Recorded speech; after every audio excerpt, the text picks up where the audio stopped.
Gary Cooper, born Frank James Cooper on the 7th of May 1901 in Montana, USA. He was the youngest of two children born to English parents, Alice and Charles. His brother, Alex, was 6 years older than him. Charles and Alice came from England.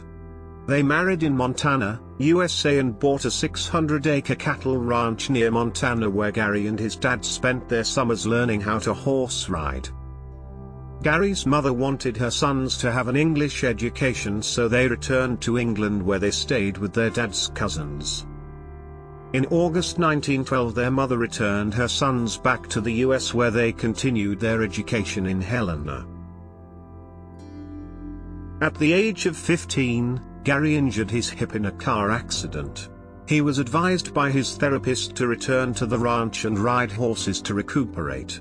This misguided advice left Gary with a stiff off-balance walk.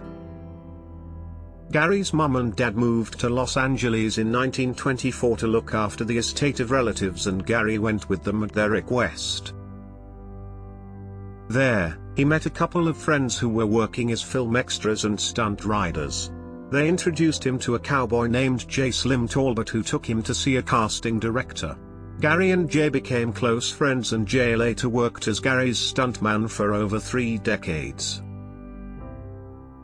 In early 1925, Gary began his film career making silent western movies. His horse riding skills brought him work but also sometimes injured horses and riders. Gary also found work in non-western movies, and soon he signed a contract with Samuel Goldwyn Productions in 1926. His first movie, The Winning of Barbara Worth, was a major success. He declined to extend his contract with Samuel Goldwyn Productions and signed a 5-year contract with Paramount Pictures where he landed high-profile roles. His popularity grew with females and his earnings increased, as did his fan letters. Paramount went on to place him with popular leading actresses. In 1928 he starred in a successful movie, Lilac Time, opposite Colleen Moore, his first movie with sound effects. His stardom continued through to the 1930s. Gary was able to easily transition from silent movies to sound where many actors struggled to adapt. Gary made 10 movies in 2 years which left him exhausted and in poor health. He lost 30 pounds and felt lonely and depressed by his sudden fame and wealth.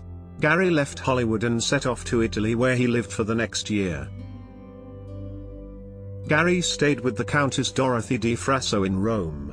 She taught him about good food and wine and how to socialize among Europe's upper classes. Gary and the Countess went on a 10-week gaming hunt in Kenya. His love for the wilderness grew following this trip. Gary and the Countess then went on a cruise of the Italian and French Rivieras. Feeling rejuvenated, Gary returned to Hollywood. Gary signed a new contract with Paramount Pictures where he continued making several more movies but also signed a contract with Samuel Goldwyn. Paramount brought a lawsuit against both Gary and Samuel Goldwyn, but the courts ruled that Gary had ample time to work for both companies. Gary went on to make several more movies, some were box office flops. Gary was unable to serve in the military during World War II due to his age, but he got involved in the war effort by entertaining troops. He attended hospitals and served food to the servicemen. Gary continued his acting career in the 1940s and 1950s despite struggling with health problems. On Easter Sunday in 1933, Gary was introduced to his future wife, 20-year-old Veronica Balfe. They quietly married on the 15th of December 1933. This marriage had a positive impact on Gary. They had one daughter together, Maria Veronica Cooper, born on the 15th of September 1937. Gary was an affectionate father, teaching Maria how to ride a bicycle, play tennis and ride horses. Maria developed a love for art just like her father. Gary remained faithful to his wife until 1942 when he began an affair with Ingrid Bergman during the making of a movie. Gary and Veronica legally separated on the 16th of May 1951 but did not divorce.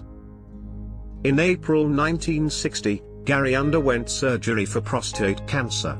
In May he had a malignant tumor removed from his intestine. He recuperated over the summer and took his family on vacation to France. On the 27th of December his wife learned from their family doctor that Gary's cancer had spread to his lung and bones. His family chose not to tell him straight away.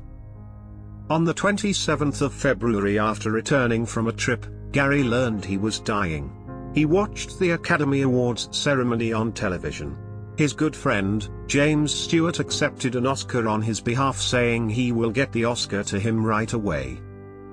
The following day, newspapers around the world announced that Gary was dying. During the following days, Gary received messages of appreciation and encouragement, including telegrams from Pope John XXIII, Queen Elizabeth II, and a telephone call from President John F. Kennedy. Gary received his last rites on the 12th of May 1961 and died quietly the next day. Gary's remains are buried in New York. His acting career spanned for 36 years.